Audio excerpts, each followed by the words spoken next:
Akkam jirtan maatiin keenya fayyaa jirtu nagaa keessanii an Dr. Haaromsaadha. Haras mata duree haaraan olitti deebinee dhufnee jirra. Mata dureen keenyaarraa miidhaa tamboo aarsuun fayyaa namaatti fiduu danda'u jedha yookiin immoo rakkoolee fayyaa sababa tamboo aarsuutiin namatti dhufuu danda'an jedha. Egaa akkuma beekamu namoonni durirraa kaasee tamboo bifa garaagaraatiin yeroo itti fayyadamaa turanii fi ammas kan itti fayyadamaa jiranidha. Biyya keenyas dabalatee biyyoota birootitti baay'inaan kan beekamu tamboo bifa aarsuutiin yookiin bifa xuuxuutiin kan beekamu. Kana alattis namoonni bifa biraatiin tamboo itti fayyadamuu danda'u. Fakkeenyaaf tamboo nyaachuu alashuun keessattuu naannoo baadiyyaatti nyaata tamboo alashuun nyaachuun yeroo horiitti tufan ni argama. Kana alattis egaa tamboo yeroo namoonni bulleessuun daakuudhaan funyaaniin yookiin funyaaniin yeroo fudhatan yookiin funyaaniin yeroo xuuxan ni mul'ata. Egaa tamboon haala kanaan jechuudha. Durirraa kaasee ammas namoonni kan itti gargaaramaa turanidha. Egaa tamboon fayyaa keenya irratti kallattiinis ta'ee al kallattiidhaan qaama guutuu fayyaa keenya irratti miidhaa geessisuu danda'a. Guutuu qaama keenyaa miidhuu danda'a. Mataa keenya kaasee haga miila keenya irratti tamboo kan fayyadamnu ta'e miidhaan irra ga'uu danda'a jechuudha. Yeroo tamboo kan fayyadamnu ta'e qaama keenya keessa kan miidhamne jiru jechuun ni dandeenya. Wanti guddaan isin beekuu qabdan namni tamboo bifa kamiin yoo ka fayyadamu ta'e miidhaan guddaan irra ga'uu danda'a. Tamboon nyaatamus akkasumas alashamus ta'e inni tamboon xuuxus inni tamboon funyaanis fudhatamu miidhaa guddaa fayyaa namaatirra geessisuu danda'a jechuudha. Kana alattis namoonni tamboo xuuxan yookiin tamboo aarsan qofa osoo hin ta'in namoota naannoo namoota tamboo aarsanii jiraatan irratti illee miidhaan guddaan ga'uu danda'a. Egaa yoo nuti aarsuu baanne namoonni naannoo keenya jiran yoo tamboo kan aarsan ta'e yookiin rakkoo fayyaa hedduuf nama saaxiluu danda'a jechuudha. Egaa akkuma jalqaba isiniin jedhe tamboo aarsuun guutuu qaama keenya irratti miidhaa geessisa. Haa ta'u malee mee akka gabaabatti qaamota akkamiitu irra caala keessattuu lubbuu namaa galaafachuun beekama. Rakkoolee fayyaa lubbuu namaa galaafachuun beekama sababa tamboo aarsituun namatti dhufuu danda'an maal akka ta'e ilaallu tokko tokko. Tokkoffaa somba keenya ni miidha yookiin somba keenya dalagaa ala taasisa. Egaa akkuma beekamu tamboo kan fudhatan kan ta'u ta'e keessattuu kallattiidhaan gara somba keenyatti kan deemu.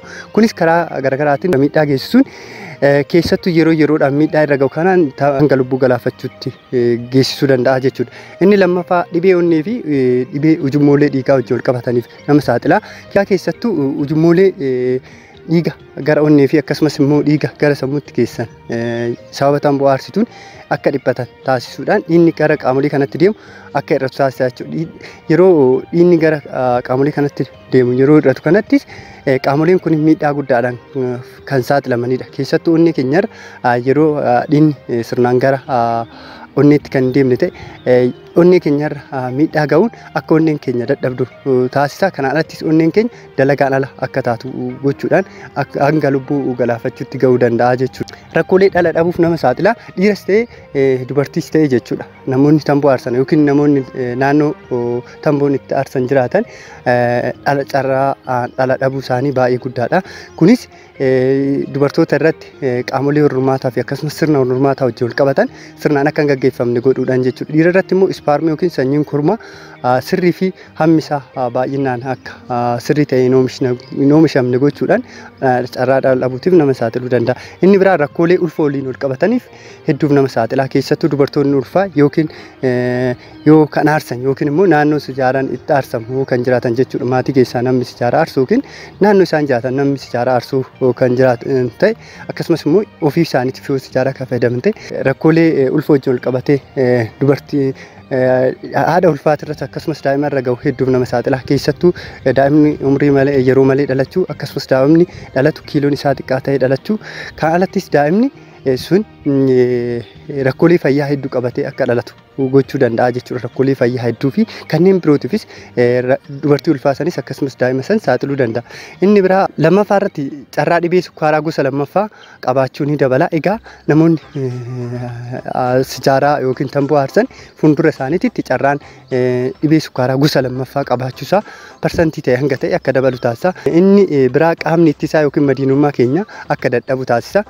Kunis qaamni ittisa keenyaa yoo kan dadhabu yookiin kan hir'atu yoo kan ta'u ta'e namoonni sijaaraa aarsan kunniin akka salphaatitti dhibeelee garaagaraatiif akka saaxilaman isaan taasisaa jechuudha. Inni biraa rakkoolee ijaa fi ijaan wal qabatan hedduuf nama saaxila. Keessattuu dhibee rakkoo ijaa kaataraatti jedhamuuf baay'ee nama saaxila. Kana alattis egaa miidhaa guddaa raatinaa keenyarra geessisuun ija keenyarra miidhaa guddaa geessisuun hanga laaluu dhabuutti geessisuu danda'a jechuudha. Inni biraa qulqullina ilkaan keenyaa fi akkasumas ilkaan keenyaa akka nyaatamu taasisa. Egaa akkuma beekamu sijaaraan kan fayyadaman namoonni yeroo baay'ee gara afaanitti xuuxuudhaan yeroo kanatti qulqullinni ilkaanii akka hin jiraanne taasisa. Kan alattis ilkaan isaanii akka nyaatamu akkama bifti isaa akka jijjiiramu taasisuudhaan tokko ofitti amanamummaa nama hir'isaa. Kanaan alattis rakkoo fayyaa hedduuf nama saaxiluu danda'a. Inni biraa rakkoolee gogaa wajjin wal qabate hedduuf nama saaxila. Keessattuu gogaan keenya yeroo malee akka suntuur gochuu fi rakkoolee biraa wajjin jechuudha. Rakkoolee gogaa hedduuf nama saaxiluu danda'a jechuudha. Kanaaf kan kana fakkaatan rakkoolee gogaa wajjin wal qabatan hedduuf nama saaxilaa jechuudha. Inni biraa carraa kaanserii qaama keenya keessatti uumamu akka dabalu taasisa. Egaa qaama keenya guutuu jechuu hin dandeenya. Kaanserii qaama keenya guutuutti uumaman jechuu hanga danda'amutti carraan nama tamboo aarsuu kun akka dabalu taasisaa jechuudha. Namoonni tamboo aarsan kaanseriin guutuu qaama keenyaa jechuu dandeenya. Akka kaanseriin kun jechuudha carraan kaanserii kana qabaachuu namoota kanarratti jechuudha. Namoota araada tamboo aarsuu kana qaban irratti akka dabalan taasisaa jechuudha. Keessattuu kaanseroon kanneen akka kaanserii afaanii, kaanserii liqimsituu, kaanserii sombaa, kaanserii mar'imaan furdaa, kaanserii garaachaa fi akkasumas kaanserii tiruu fi kanneen biroo ofiitis jechuudha. Kanneen akka kaanserii afuuffee fincaanii dabalatee jechuudha akka saaxilamu nu taasisaa jechuudha. Inni biraa rakkoolee quunnamtii saalaa wajjin wal qabatanii namatti dhufuu danda'an akka dabalan taasisaa jechuudha. Keessattuu namoonni tamboo aarsan fedhii akka dhabanii fi akkasumas qaamni saalaa isaanii sirnaan akka hin kaane gochuudhaan rakkoolee quunnamtii saalaa wajjin wal qabatee dhufu namatti fiduu danda'a jechuudha. Kana alatti egaa rakkoolee quunnamtii saalaa wajjin wal qabatee namatti dhufu kanarraa hariiroo abbaa manaa fi haadha manaa jiru akka diigamu taasisa. Inni biraa hariiroo maatii fi namoota wajjin wal qaban akka boora'u taasisa. Egaa tamboo aarsuu qofa osoo hin ta'in araadni kamiyyuu jechuudha. Araadni kamiyyuu namoonni araada kamiyyuu fayyadaman hariiroon isaanii nama wajjin qaban akka jeeqamu taasisa. Inni biraa rakkoon fayyaa tamboo aarsuudhaan namatti dhufu dhibee dhiigni sammuu keenyatti dhiigu yookiin istrookii jedhamu san jechuudha. Nutti fiduu danda'a. Egaa akkuma jalqaba saniin jedhe keessattuu ujummolee dhiigaa gara sammuu deeman akka dhiphatan taasisuudhaan dhiigni garasitti deemu akka hir'atu gochuudhaan carraa istrookii yookiin dhibee istrookii jedhamu kanaaf nama saaxiluu danda'a. Inni biraa fayyummaa lafee keenyaa ni miidha. Jajjabinni lafee keenyaa akka hir'atu taasisa. Dubartootatti rakkoon inni biraa marsaan laguu yeroo malee akka dhaabbatu isaanitti fiduu danda'a. Kana osoo hin jedhu marsaan laguu yeroo osoo hin gahin jechuudha. Umriin marsaan laguu itti dhaabbachuu qabu osoo hin gahin marsaan laguu sun akka dhaabbatu gochuudhaan rakkoolee fayyaa hedduuf dubartoota saaxiluu danda'a jechuudha. Kanarratti egaa akka walii galaa irratti wanti beekuu qabdan rakkooleen guutuu qaama keenya irratti tamboo aarsuun guutuu qaama keenya irratti rakkoo fiduu danda'a.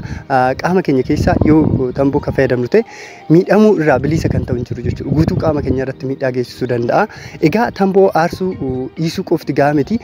Kan alattis namoota naannoo namoonni tamboo itti aarsanii fi akkasumas tamboo itti fayyadamirraa fagaachuun baay'ee murteessaadha jechuudha. Ofii keenya aarsuu dhiisuu qofa osoo hin ta'in naannoo tamboon itti aarsamus irraas fagaachuun baay'ee murteessaadha jechuudha. Kanarraaf qabadhe kanuma gaafii akkasumas yaada'uu qabaattan akkasumas ni dhaama gaafii yaada'uu qabaattan asumatti naa qooduu dandeessu. An Dr. Haaromsaadha. Namoonni chaanaalii keenya faara taatan sabiskiraayib gochuun akka maatii keenyatti dabalamtan isin affeera. Nagaataa fayyaatu.